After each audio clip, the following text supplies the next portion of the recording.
Issue Point and Good in the house, back with another bang on video. Well, ladies and gentlemen, here are some news, but more importantly, I made this video to make you guys realize, because I've actually come across certain things and I'm just trying to make things happen. So let's see.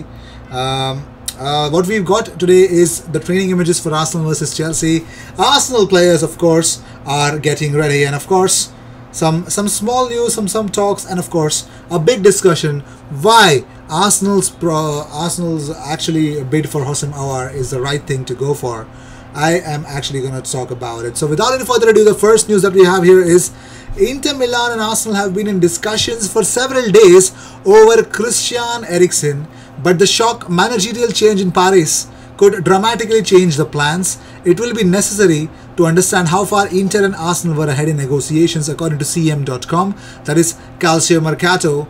They come up with these kind of news because Mauricio Pochettino, who knows Eriksen very well, could set up a loan exchange between Leandro Paredes and Eriksen, but this is all hypothetical and depends on whether Pochettino wants the Dane or not. So will Mauricio Pochettino actually play all the players at his disposal, or rather look to bring Christian Eriksen at Parc des Princes? Well, it's pretty much clear that Inter Milan have already put Christian Eriksen into the transfer list, so nobody even cares about it. So Pierre-Emerick Aubameyang has come up with certain quotes. He says, when you are a young player trying to come through at a club like Arsenal, then there's a lot of pressure. You have to be patient too, because we have great players who are playing in the first team, so it's always hard to find your way through. So Pierre-Emerick Aubameyang is actually urging William Saliba to be more patient.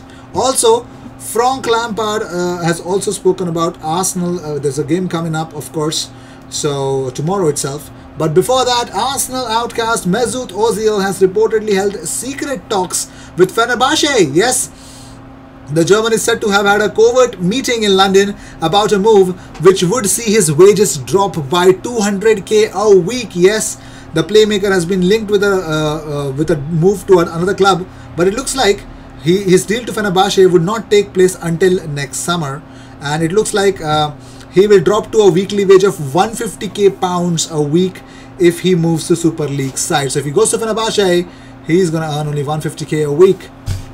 Cool. That's kind of cool. But Hakim Ziyech's return from injury has been delayed, according to it has been confirmed by Frank Lampard, as already mentioned. He says no, he won't be fit for Arsenal. He had a knee injury at the start of the season and now he has a muscle injury. You have to wait to recover. It's not a long-term concern, and we hope to have him back in the next week or so, and hopefully he can offer what he did, because before he was offering great things. We missed that in a way, but that's football and that's the squad, and it's what happens when players are playing at high level every 2 or 3 days. Now, Hakim Ziyech uploaded a video of himself and Edouard Mendy enjoying themselves, presumably in the canteen at the club's Cobham's training base. This is one of the Instagram stories images. But also, Frank Lampard has warned Chelsea that Arsenal will be tricky as the derby day comes closer. On the Boxing Day itself, he says, when you play a derby, form does go out the window. Sometimes the idea of playing a derby is the spur the team needs to try and get a result for it. Also, I will be open up to certain things. But here are the training images. Of course, you can see Dani Ceballos. Yes. Now you can see Leno and David Luiz getting ready for the game against Chelsea. KT is also completely fine. And then we've got Mo, the Pharaoh, El Neni.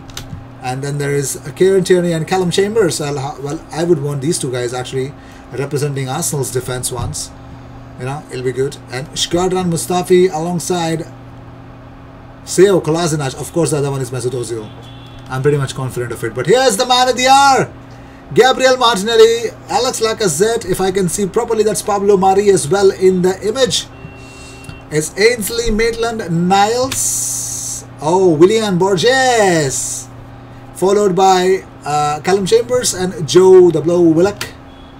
Reece is back, ladies and gentlemen. Yes, Reece Nelson is back. Good to see him back.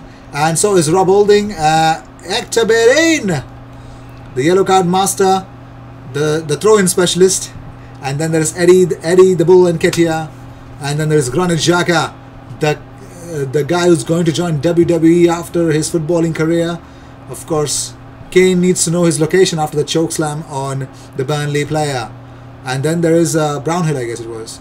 And so is the boss Mikel Arteta training and of course telling Ronaldson how exactly to go about. And then there is Miguel Aziz alongside Mo Elneny and Nketiah again.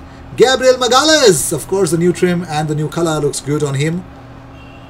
Ben Leno, and then the man of the hour Ceballos, and of course the prince himself, Gabriel Martinelli. Gabriel again, and there you go. So now, what am I actually about to talk to you guys? Well, it's pretty much clear, talking about the potential Arsenal's centre mid or the cam that Arsenal actually should look for. The traits that they should look for is number one. First thing, I think we all know what Mikel Arteta is coming from. You know, he's coming from Manchester City, and the best player that he is actually seen for that role is Kevin De Bruyne. Of course, there is no one like Kevin De Bruyne in the world, but of course we can actually try to emulate by bringing in someone who actually links that midfield and defense with the attack. So somebody who's really versatile in doing that. Now, a lot of names come to my mind, of course, to idolize Kevin De Bruyne. Number one, Mesut Ozil. Now everyone's talking about why is Mesut Ozil free? Hashtag free Mesut Ozil. Hashtag free Ozil is always there, and Mesut Ozil always tweets out when Arsenal play.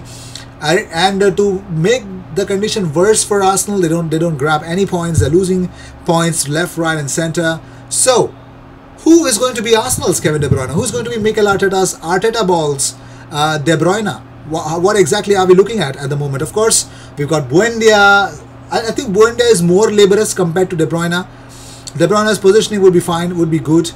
He'll be okay with pressing, but when he has the ball, that's when the magic happens. I mean, if you make any forward runs, he's going to watch it and he's going to make sure that you go. So that does not mean that we're going to sign De Bruyne. Of course, he's going to sign a new contract with City further of at least 4 seasons.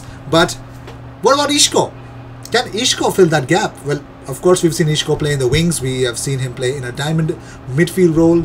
Of course, his idea, he can actually drop deep to be a deep lying playmaker. That would be really good. The guy has a really low center of gravity, is superb in dribbling, and of course, great in winning fouls. But is he agile enough to be at Arsenal, or rather, do we need somebody who literally is the whole and soul carrier of midfielder? I mean, I think somebody is going to be super sharp, is going to be pressing prone, like if I'm using it right, somebody who is not afraid of the pressing in front of him, and of course who really has a great vision. I think Isco has a decent vision. Isco is a guy who can finish the shot, and of course he can be the provider as well, and also the goal scorer. So Isco, but the only thing that actually is the problem that it could arrive is the injury duration. His career has been marred with injuries as well. Shame that a player like this is not getting playing time at Real Madrid, but who cares? And the next one in the option is, of course, Hossein Aouar. Of course, even James McCann tweeted out yesterday, I already mentioned it, that Hossein Aouar to Arsenal is very much on. Clubs back in talks. Lyon, except the value has diminished slightly. I very much expect this deal to happen. Now, this might be pulled off exactly like Thomas Partey, but I would hate it that if they're trying to pull it off on 31st of January. That would be so sick from Arsenal if they try to do that. In my personal opinion, if you want Hossein Aouar, get him done. Get it done, man. It's pretty much clear equation. It's not about a release clause. It's about paying the club what they want. Get your man and do it as quickly as possible, because we are in dire straits at the moment. And the problem is, should Arsenal actually look at only one creative midfielder? I think that would be a very, very wrong choice to do. I think at least 2 players. But this is where it gets much more interesting. Now, Mesut Ozil is somebody who's going to be in a free-flowing, free-moving player who moves in literally from as a deep-lying playmaker, or even he can run through the box and try to create, has a vision, but he doesn't have the effort. What about Hossein Aouar? He won't give you the defensive numbers. No way he's going to give you a lot of defensive numbers. No way he's going to give you a lot of tackles, but he is definitely trying to give you more assists. Because when the transfer window ended, Lyon were somewhere around 8th in Ligue 1, and right now they are challenging for the title. Yes, they have bought a big turnaround, and of course, the turnaround is because of the biggest talents in the in the club. They are actually turning it around. So I think Hossein Aouar would be a very good signing, but I don't think so Hossein Aouar alone will be the answer for Arsenal. Well, Buendia looks still like a steal, but to compare Buendia and Aouar does not make sense. So, in my personal opinion, if Arsenal are limited in budget, I think they should go for Emiliano Buendia. It's a no-brainer because they would get what they want. Like the defensive numbers would be there, the tackle numbers will be there, and of course creativity, and the guy can score wonderful goals as well. So that he ticks he ticks all the boxes. But he's completely a different player than Houssem Aouar. Houssem Aouar is definitely try to he's going to keep the possession with him, and he's definitely try to give the ball give the ball at the right places. Has good vision. In my personal opinion, if Arsenal have the money, they got to splash it. They got to get 2 players. It's as simple as that. Don't get one, but get both. This is my opinion. What do you guys feel? Let me know in the comments. I would be interested in listening to them. And of course, Merry Christmas to all the viewers, and of course, a Happy New Year. And of course, there's a Christmas special FIFA stream for you guys. Cheers. I'll see you in the next one.